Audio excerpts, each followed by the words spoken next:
नमस्कार, मैं हूं शैलेंद्र सिंह और आप देख रहे हैं हमारा यूट्यूब चैनल शब्द शब्द शैलेंद्र सिंह। उत्तर प्रदेश में 9 विधानसभा उपचुनाव होने वाले हैं। ये उपचुनाव 20 नवंबर को होंगे और 23 नवंबर को इनकी मतगणना होगी।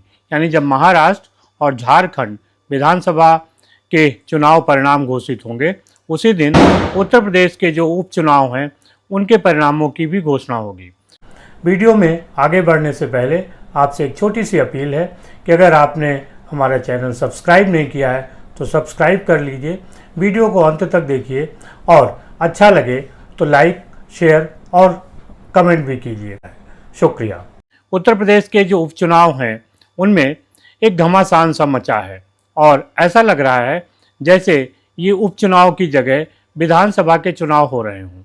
पूरी ताकत से दोनों ही दल, खास तौर से भारतीय जनता पार्टी और समाजवादी पार्टी लगे हुए हैं। भारतीय जनता पार्टी ने एक मूल मंत्र दिया है कि बटेंगे तो कटेंगे। उसके जवाब में समाजवादी पार्टी के नेता अखिलेश यादव ने अपना एक नया मंत्र दिया है कि जुड़ेंगे तो जीतेंगे। जुड़ेंगे तो जीतेंगे का मतलब ये है कि जब राजनीतिक दल आपस में जुड़ेंगे तभी वो जीत हासिल करेंगे। अब सवाल उठता है कि आखिर जब से समाजवादी पार्टी बनी तब से किस तरीके के राजनीतिक गठबंधन पार्टी ने किए और उसका क्या फ़ायदा रहा। क्या सच में जुड़ने से वो जीते और पार्टी की जो मूल सोच थी वो किस तरीके की थी। समाजवादी पार्टी का गठन तो 1993 में हुआ, लेकिन उससे पहले उसके जो संस्थापक मुलायम सिंह यादव थे उनकी राजनीति शुरू हो चुकी थी।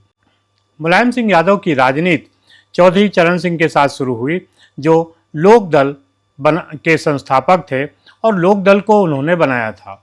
उसके पहले चौधरी चरण सिंह सोशलिस्ट पार्टी और तमाम समाजवादी दलों का हिस्सा रहे, भारत के प्रधानमंत्री रहे और मुलायम सिंह के राजनीतिक गुरु रहे।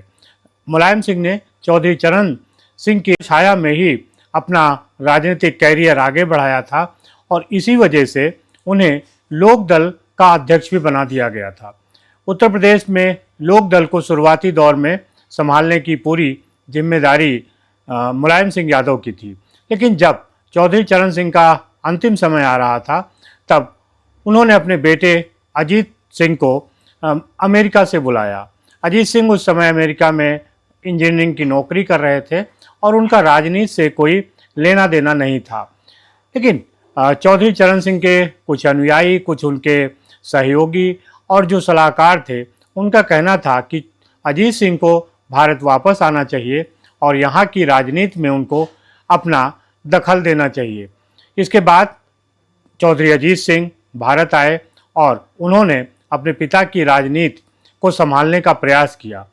तब ये तय हुआ कि लोक दल का जो अगुवा है वो चौधरी अजीत सिंह को बनाया जाएगा। मुलायम सिंह यादव जो उस समय लोक दल को संभाल रहे थे वो भी इस बात पे राजी हो गए थे कि चौधरी अजीत सिंह ही लोक दल के अगुवा होंगे, लेकिन जब चुनाव का नंबर आया वहाँ पर मुलायम सिंह यादव ने अपना दांव चल दिया और उस समय स्थिति ऐसी हो गई कि लोक दल 2 भागों में विभाजित हो गया।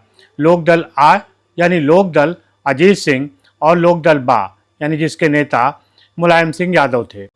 तो इस तरीके से जो मिलने और न बंटने का सिद्धांत है वो वहाँ पे शुरू हुआ जब मुलायम सिंह यादव ने लोक दल को, जो उनका पहला दल था, उसी को ही 2 भागों में विभाजित होने पे मजबूर कर दिया।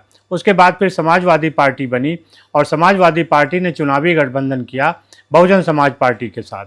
इस गठबंधन की 1993 में सरकार बनी, मुलायम सिंह यादव मुख्यमंत्री बने। ये गठबंधन 2 साल ही चला क्योंकि मुलायम सिंह यादव ये सोच रहे थे कि क्यों ना बहुजन समाज पार्टी को 2 भागों में विभक्त कर दिया जाए, जिससे उनको समर्थन लाने ला पड़े और वो बहुजन समाज पार्टी के विधायकों पर दबाव बनाने लगे। इसका विरोध किया मायावती ने, जिसके फलस्वरूप 1995 का स्टेट गेस्ट हाउस कांड हुआ, जिसको पूरे राजनीतिक जगत में बड़ी अच्छी तरीके से जाना जाता है और उस पर आज चर्चा करने का कोई बड़ा मतलब नहीं है। इसके बाद मुलायम सिंह यादव ने तमाम छोटे छोटे प्रयोग किए, अजीत सिंह के साथ, कल्याण सिंह के साथ और भी कई क्षेत्रीय नेताओं के साथ, लेकिन उनका जो गठबंधन था वो कभी बहुत आगे नहीं बढ़ा।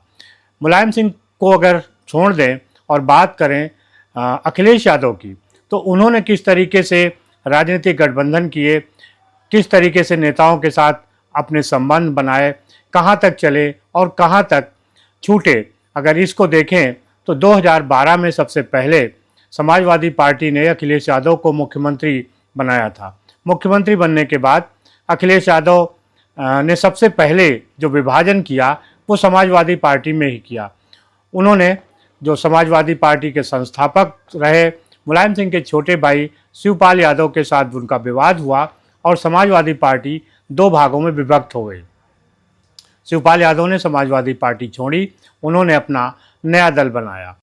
2017 का विधानसभा चुनाव आया जिसमें अखिलेश यादव ने कांग्रेस के साथ गठबंधन किया और चुनाव लड़ा, लेकिन कांग्रेस के साथ भी गठबंधन करने के बाद समाजवादी पार्टी को कोई जीत हासिल नहीं हुई, लिहाजा समाजवादी पार्टी ने कांग्रेस के साथ अपना गठबंधन तोड़ दिया।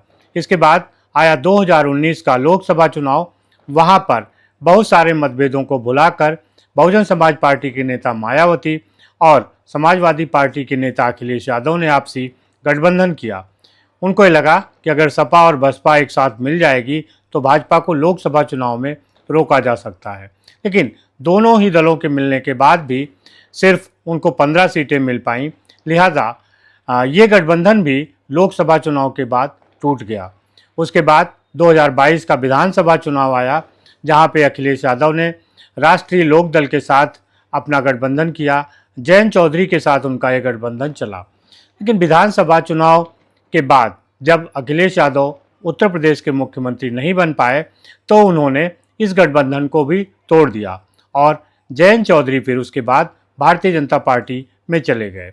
और भी तमाम छोटे दल थे, ओम प्रकाश राजभर जैसे, तो इस तरीके के लोगों को 2022 के चुनाव में अखिलेश यादव ने जोड़ा था, लेकिन उनके साथ लंबे समय तक नहीं चल पाए और वो साथ छूट गया।